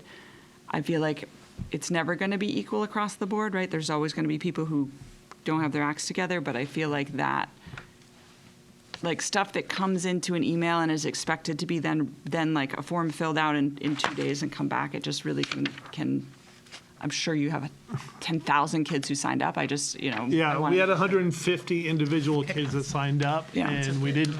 I mean, and not every. And some families signed up for if it was an option, they signed up for it. So not students weren't going to get all 6 or 7 or 8 options that they picked for. So, Right. and I have to tell you that the time we're putting into just coordinating it, I don't know that I would have time to do it any other way, at least not right now, with our administrative assistant to try to send a paper copy to try to then kind of sort all that out. Well, but I was- think just having that sign up open for a week wouldn't necessarily change the work that you have to do once you have that list. You might just get a bigger list. Yeah, we actually surpassed what we wanted to do as a maximum participation within the first 24 hours anyway. Oh. So You know what that, I'm saying? I mean, Yeah. I hear what you're saying. It would be nice to have a lot of different options on how we get kids to sign up, but It's not that I mean, I think the enrichment's fantastic. I just want it to be like we have a huge range of socioeconomics and tech savvy people here, and so like and I know it's like hotcakes to get into enrichment, but at the same time, I just think it, you know, making that as accessible as possible to the kids whose parents aren't going to be bringing them to the museum if they're not going to enrichment. Right. Right, and that's like a big, Well, I guess, Ron, maybe, and I'm not asking necessarily for you to do this, but perhaps, like, of those 150 students who did get signed up, like, maybe somebody could, like, sort of look through that list and see if there are, like, maybe a teacher from each grade or something, like, to see if there are kids who cross the range, or kids that we would have really liked to have seen get into enrichment if they're on that list. Like, I guess I'm like, actually to look at the data. Yeah, and to I mean, maybe see I'm totally wrong Whether about that it. 150 kind of does represent sort of the whole cross section of types of students, or whether it actually is in fact just a particular set of students that are getting. I mean, do gone we into have it. that? We must, I guess I don't know. Is there that like data of like, for students, like, do you know? Like, I mean, I guess if they don't fill out like free and reduced lunch, do we know like what the socioeconomic status of the students are? We have a sense of that, but I don't know who has free and reduced lunch. I would. I'm just wondering more how we thinking- would- Could you- I would think that it would just like that your third grade teachers could look at that list Well, and but- just say this is a good representation of the students in the third grade. I guess I'm just trying to answer like we're looking for a solution, and I guess I'm trying to understand, do we actually have the problem before we need a solution? Right. Like, I agree with you in theory, but like I'd like to know whether it is. Well, it sounds like part of the problem is that you have to be paying attention and on top of it. Like, as soon as that email comes out to get a spot, could you have signups be for a week? And if there's more kids than there are spots, it's just like a straight lottery. Yeah. Yeah, I think it's a good question about whether it's an issue, and little bit. and Yeah, I'm not it's sure not how you would figure that out. But I just Signed up for Miles signed up for two. very like sensitive to Right, but was that because it was full? my patient population, many of who live in Brentwood, and like their ability to like get an email and respond within a 2-day period. You know. I'm it's- super it's not- impressed, though, that the s'more reading clearly, right, is high, right? Like, it, regardless of whether it's reaching everybody or not, I'm impressed that the readership was that high that fast. I think that is actually a good Yeah. It indicator. wasn't. It doesn't S'more, though. necessarily. Was it? It was. It came out. It was in Or, S'more. no, I There guess it was was a just an separate email, one. not the It was a s'mores. separate email. Yeah. And it was not first come, first serve, right? It was everybody. It wasn't like, No, oh, as 10 soon people as signed it up was for out for 24 hours. And then you figured it We out. started talking to people and said, hey, instead of 10, can we do 15? Instead of 15, can we do 18? Clubs- How do you feel about 55 children in this group? Exactly. See, that's the- Tell me, how many does Mr. Hall Yeah. have? And to try I bet he has to 150. to try to kind of figure out everybody's schedule, and a couple things we got wrong. Like with one club was not available 2 days; it was only available 1 day, so we had to kind of cancel one of the clubs. It was. I really appreciated though the diversity of activities. no, like it's not really. like, oh, sorry, you don't like Yeah. this. It was so super you have health nothing. related, too. I Like there's liked it. something for Yeah, everybody. and it's we have Spanish, we have yoga, and cooking. It's like we Two had a cookings. parent who wanted to do cooking, and then the next day one of my teachers came and it's like, guess what? I'm going to do cooking. I'm like, wow. I have a lot. So that's the one that got canceled, because we got into one that got canceled. It was because it was only supposed to be for 1 day. Yeah. Yeah. But it's not the end of enrichment, so we're going to keep this under advisement. And come up with, Now we know. They're like concert. Oh yeah, well, my boys learned something. They're So- like, we signed up for too many, and so we didn't get Take It Apart Club. I was like, oof, sorry. So this Mr. is Schroeder's, this is going to be jam-packed, because, when things are, people didn't get a club that they wanted, then take apart. It's, and sometimes Archie is like, yeah, bring them all. I'm like, okay, Maybe we could just have them like all year. yeah. Or like Fine. train an Let's put apprentice Archie in to the do budget. Take apart. they don't 2.0. want to do an apprentice. did that They email? want him. Where did that email come through? Just out of curiosity. Through Alma. Like it comes Which from Mr. this is Q. another thing that I'm working on with the communications committee, because that's one of the issues. If you put in an Alma for your kid in kindergarten, your 17-year-old, there's no way to change it. I don't care how many times you've refilled out the form saying you have a new email, you still get it to your junk email that you used 17 years ago. Oh, jeez. Really? So I'm working with Esther on that one, but it's super. Because Mac was like, "Did you see the enrichment?" I was like, "Nope." It must not So then he had to forward it to me, and then we still missed it. You know, a bunch of parents of students. That's the way we roll. Did you call Brooke in the office to see if that's what we have, is your updated email address? It's Alma for all my kids, and I can't change it. I see. But I'm sure I can like go through hoops and do that. I just haven't. Okay. Alma also sends you double emails, or maybe triple emails if you have 3 kids. I didn't get. One, I get. You don't? Maybe. I get it for No, I every, don't get either. every email twice. I don't. I don't. Oh, Is really? Alma Or maybe I do, and I just. So if I send one Almost email. never been me. I get every email twice. Like, I get the s'mores twice every Friday. Everything. only have to twice. read Well, it that's once. gonna mess up the opening data too. Because if you Because I like, if count you as look twice. at how many the percentage of people that Oh, open that's it, true. you would open it, but we're deleting the second one. But I don't think that happens for person everyone. opened it. Just me. I have 2 kids in elementary school. I only get it occasionally. I wonder if that's because you have older kids too. Anyways, Let's keep going. good talk. So- Did you have an extra one of these? Plenty. Megan and I are sharing over here. Thanks. Perfect. Plenty. So we have a reading side, we have a math side. And what you're looking at, let's look at the reading side first, if we could. So X's means we're not doing, this is just iReady data. We're not doing iReady diagnostics and reading in K1 last year, and we didn't do K1-2 this year to begin the year. It's just not appropriate diagnostic. What we're using for K1-2 is less a diagnostic and more a screener, and it's called a Cadence Literacy Assessment. It used to be called DIBELS.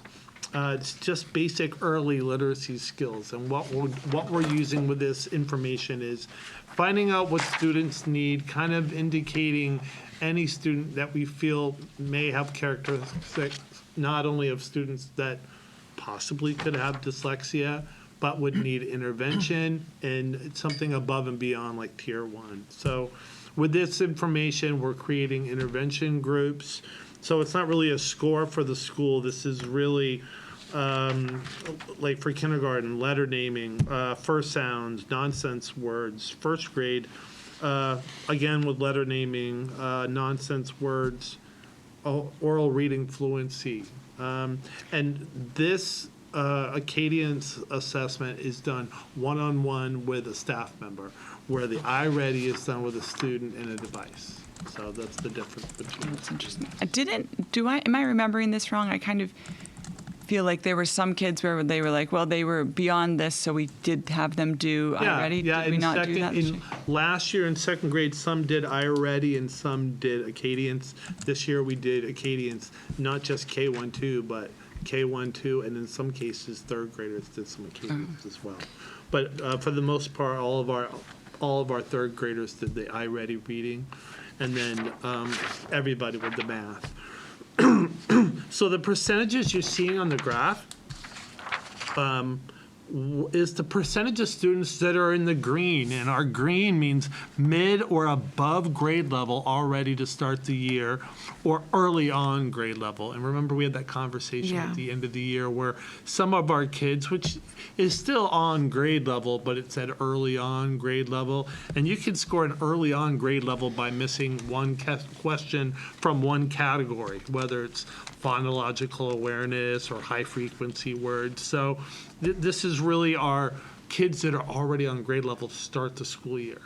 So so we'll go back to reading. So And this was, sorry to interrupt yeah, you. that's all right. You don't expect kids to be on grade level at the beginning of the year, or you do? Not on, so my second graders, so for reading, it says 37% for fall 2022 last year. That meant they're on second grade level for the end of the year already. So 37% of our students were either at that early on grade level or mid or above grade level already to start the year.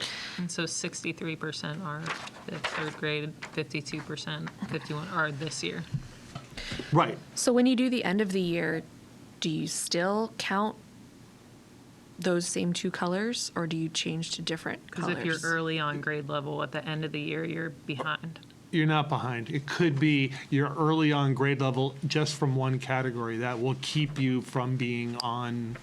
So, and again, it's one measurement. It's students taking this assessment on their own. It's really meant for us to get information about our learners. It's not really a score of, it's not, we definitely wouldn't consider a summative assessment as much as like your third, fourth, and fifth graders take your SAS test. So, so this is really less a score and more kind of informing our instruction. Is it important the progression though? Do you looking at that, or are you more? I realize it's arbitrary. It's a bit arbitrary, like how they're defining the grades. But do we even care about? Do we care about the numbers, percentages? or do we care so much about the, what the kids are missing and what they're hitting? No, absolutely. So I would love to see all of my students moving towards green. We also want to see them making growth. So it's not just a percentage of kids that make it to that mid or above So like grade there level. could be a kid who starts out in the red. And they've moved they move green. or they move to yellow even. Right. That's still an improvement. No, absolutely. So all those things are tracked as well. So it provides us again, percentages of where we're at as a school. It gives us great information about the individual students, and then helps us form understanding for our classroom teachers, and then also to help us make decisions about whether students are going to be provided some intervention, whether that's push into the classroom or pull out. And remember, we have 3 intervention people now. We have our reading specialist that provides like a tier 2 intervention. She's also working with a population of students that are identified with special needs with reading. We have a pair of professionals who've been with us for years who does reading intervention as well, support, and then we have the full-time math intervention person as well. As far as the number of students, right now we have 37 students that are getting math intervention support and 18 in reading that aren't identified. That are or are not. Both of those numbers are not identified. These are just students that without special education that are getting intervention. Sorry, what did you say the reading number was? 37 students for math and 18 for reading. And I would say most of our students in grades 1 through 5 that are on an IEP have a reading goal. You're right, I remember that from last time. Yep. Yep. So the 18 and the 37 are students that we're getting intervention in the hopes that they don't need to be moved to. absolutely. Yeah. I mean, this is what you do first, is Yep. you provide intense intervention in the classroom, understanding as learner at tier 1, but then also provide a second dose as a tier 2 support. And then if that's not working, we might suspect that there could be some kind of learning disability. So we'd go through the process to digging even deeper with cognitive testing and academic testing and go through that referral process. So, yeah, I mean, the hope is, if a student has a learning disability, we're hoping with good reading intervention that it'll be enough to move them forward so that they're kind of closing that gap. But it's a great team assembled. I'm really pleased with the whole tiered system that we have in place. So pretty similar numbers from fall to fall, and I thought you'd find it interesting at the different grade levels and whole school-wide where we're at with the iReady diagnostic. And then same thing with the math. Look at the amount of growth our kindergartners make every year. They start coming in fresh, and one of the things we hope is that we always meet our kindergartners where they come in. We don't expect any kind of prior academics going on at home, and I think it's great proof that they move quite a distance from the beginning of when they're starting kindergarten to the end of the year. So, can I just ask a question about this? Sure. I want to make sure I'm reading this correctly. So, like for kindergartners, they started at this percentage, they ended at this percentage. So then, that's the same cohort that would then be the fall of 2023 for the first graders. That's right. So that's the group that is 14% of them are already at the end of first grade level for math. So that's really interesting because the last year's kindergartners, first graders, where they were at the beginning of last year to the beginning of this year, there's a shift between that and the way it is in third, fourth, and fifth grade, where it seems like the third, fourth, and fifth graders are more prepared for their new class in the fall than the K1 and 2. Yeah. Do you have any sense for why that is? Are we still in Well, they've pandemic been in times? school longer. They've been doing math longer, so they're figuring things out a little quicker, right? You're seeing the high percentage Yeah. of kids that have already demonstrating like that grade level mastery. Yeah. Is that because the curriculum is kind of circling around and repetitive in those? I more think grades so. more I mean, there's a lot of new concepts that are coming in the way for our 5, 6, and 7-year-olds. Yeah. You know, so, and you know, the test in the screener does adapt. So, Okay. so it's new to them, and so yeah, I'm sure the trend we're seeing here at Swayze is the same trend you'd see at any other school where your third, fourth, and fifth graders, there should be a large population that are on grade level. So, And how do our fifth graders typically do going into sixth? We get good reports. we get great reports from the middle school. I think last year's fifth graders that moved up had a struggle with mathematics for a couple of years, and the SAS testing took a little bit of a dip in math last year. But I think we've had some great reports from the middle school about them being prepared for math. Okay, that's Yeah. good. Yeah. So Before you go on, you had sent Chris a question. Yeah. Is this a good time to have that conversation? Yeah, so looking into the SAS results that are out, just like playing with the data. First of all, I thought it was interesting looking at the reading data, like our third grade was the third grade was the highest, fourth grade was the middle. At the end of the year is 87, 70. The SAS results were the inverse of that. So our third graders scored the lowest, fourth graders scored the middle, and then fifth grade scored the highest, which was odd. But for the math data, there was like a big drop in female proficiency versus male proficiency across all grades.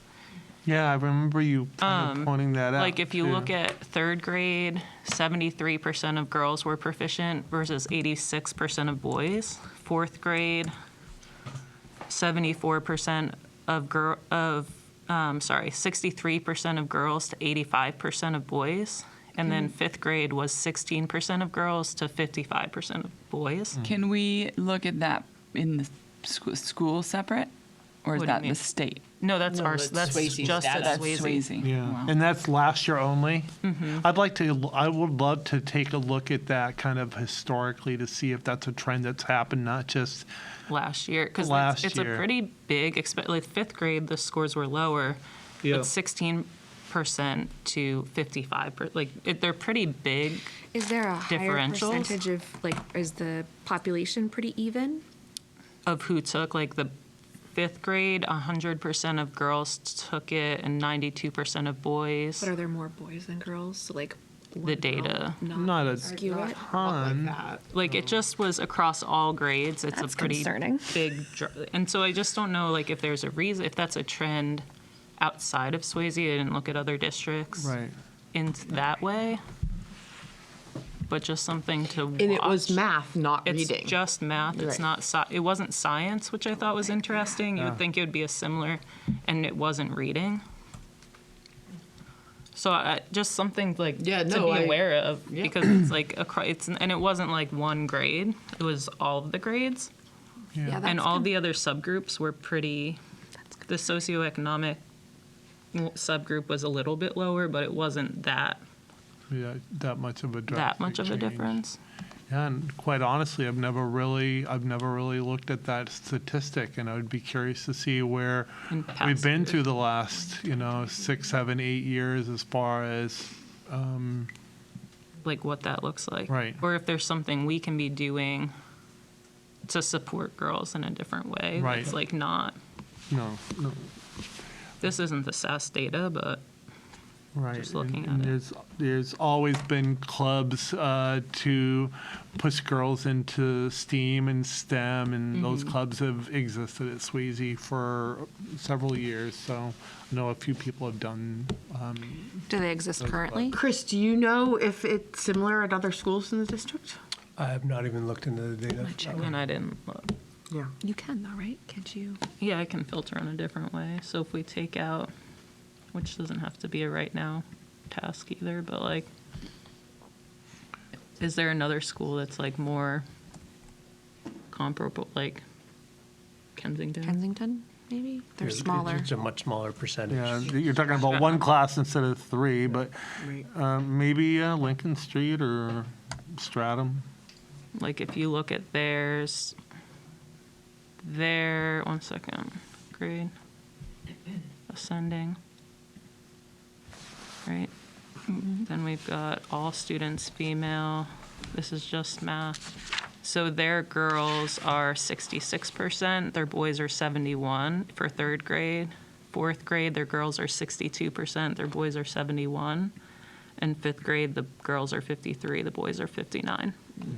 So the same thing, not quite as drastic, but the same But a thing. similar trend. Yeah. I mean, historically, that's boys Yeah. typically are scoring higher in math, but It's that's why just Ron like an said that there's interesting. been such a push to have girls in more STEAM and STEM type. Do of we background. have that here? Right, but.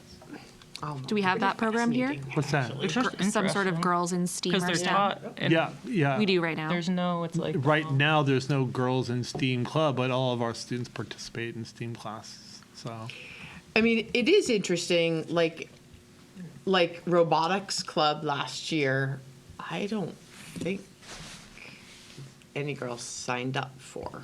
right. I don't know. It's really interesting, though. I mean, it's like if there's some sort of, structural, right? Is it a choice thing that they're not doing like some of the extra stuff and then that plays, or is there something else in Like the, kind of in implicit the, In my in the structure and experience- a bias? In my right? experience, Yeah. it comes down to a social thing, which is why those groups, sometimes that are just for girls, are more helpful Yeah. because they don't want to. But I would guess that like in elementary school, is that social thing less than, no? I mean, not in my experience, but that doesn't mean any. I mean, I guess I would be. I mean, it is like, just. Yeah. If you look at those handouts that we get every year when we come, it says like what you expect, right? And like kids are like early on, I don't remember exactly when, but like they identify as a boy and they identify as a girl and they do their group cohorts and the girls play with the girls and the boys play with the boys, right? Is that not true? Like what to expect from your 6th, 7th, and 8-year-old? Do you know what I'm talking about? I know what you're talking You about. get them from the Like the from the responsive doctors too. I mean, you classroom, get the right. exact same handouts from the pediatric. Exeter is pretty close. Their 4th grade had a differential, but their 5th grade was within 1% and their 3rd grade was within 3%. Like the What one are you thing- looking? Because I'm seeing that when I'm looking, I'm seeing that they're within 1% of each other. It's the 2023 disaggregated data.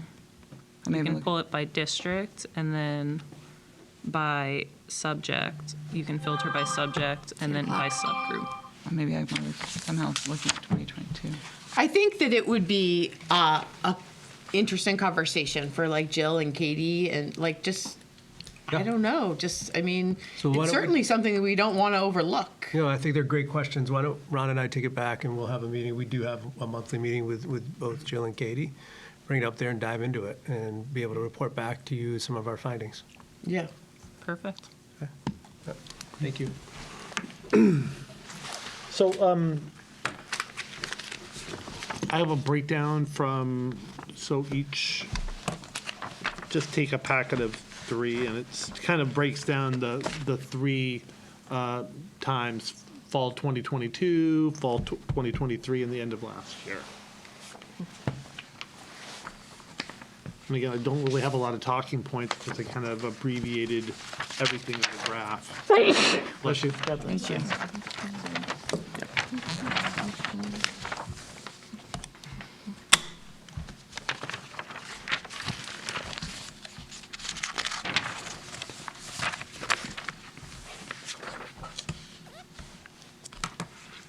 And this is the beginning of this year.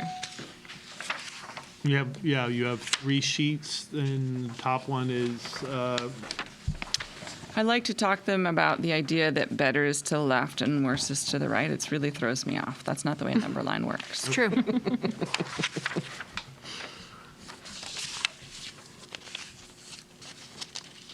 it is printed in color, though. It is pretty. It's Yeah. very pretty. So Trying to this, trick your the brain. top one is, The dates are top at the one, top, so you 20 see this is the reading and you fall. see the date. So this is fall of now. This is, The one that says Last most year. recent, 23, 24. gotcha. and this is the end of last year. And the assessed versus total makes sense because not everybody got the same assessment. Right, you'll see the students assessed total. Right, that's why K and 1 are blank.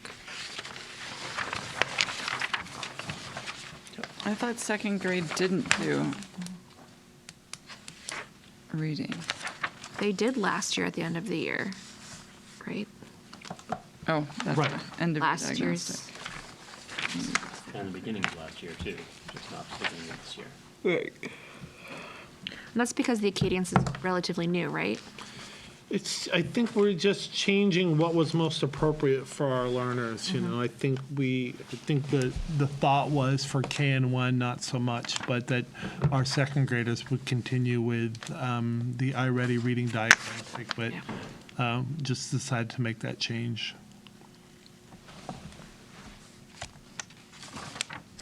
It's funny that you had one kindergartner and one first grader take their reading. I think that was a mistake. I mean, is that? Very advanced kindergartner. Well, they were below grade level, so they.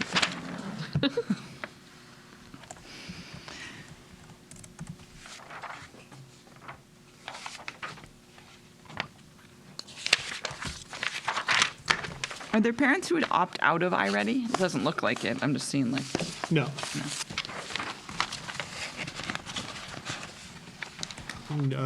I think we're required by the state to give parents, well, I don't want to call it the option, but that.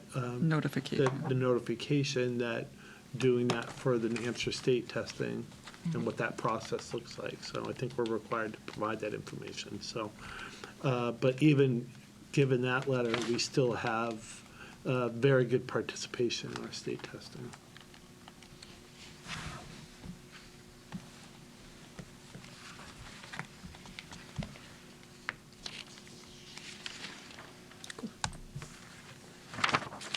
Any questions?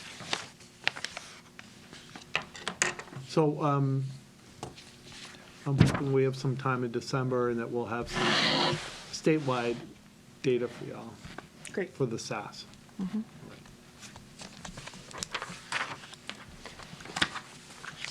And then, anything else you had on this, on your, that you wanted to? I think we've covered actually all. Yep.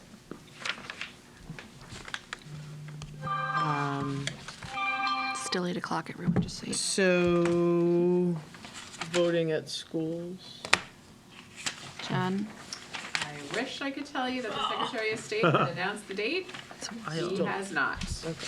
Tentative January 23rd, which is the week after the Iowa caucus. That is- But it is not yet officially announced by Chair Scanlon. Just let you know. I mean, so, but really, like, can we? No, the longer it goes, Okay. the less.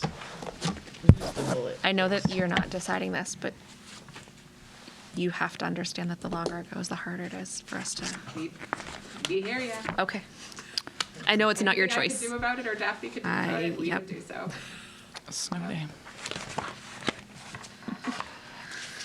Anything else anybody has? Like, literally. All right. It was exciting to get the new slide. Yes, Placement slide. that is up The and. correct length? No, it's a different No, one. it's- Oh, not the one that was the too, wasn't there a too It's the short slide? hippopotamus one. Flippopotamus. The one that had a big crack and hole in it. Oh. Yeah, that got replaced. You're just a little grumpy about the whole slide situation. Yeah, well, It was the not kids are supposed taking to, it out on me. not supposed to be this difficult. We were trying to do it Absolutely. another day. And for a company that works in children's Right. things, they're not very nice people. You think it'd Really be like, ridiculous. we sell slides for kids and it's great. No, they're nothing like that. Did you leave a scathing review? Would you like us I don't think Rusty will. to Rusty's give the one some that has to deal feedback? with them, Just some so. feedback. Google review. Sure, 0 stars. Would not recommend. But what are you gonna do? There's only so many companies that They've got the monopoly on fancy slides. on fun. Would anybody like to make a motion to adjourn? Moved. Second. All in favor? All right. Aye. All right, wrapping it up at 8:07.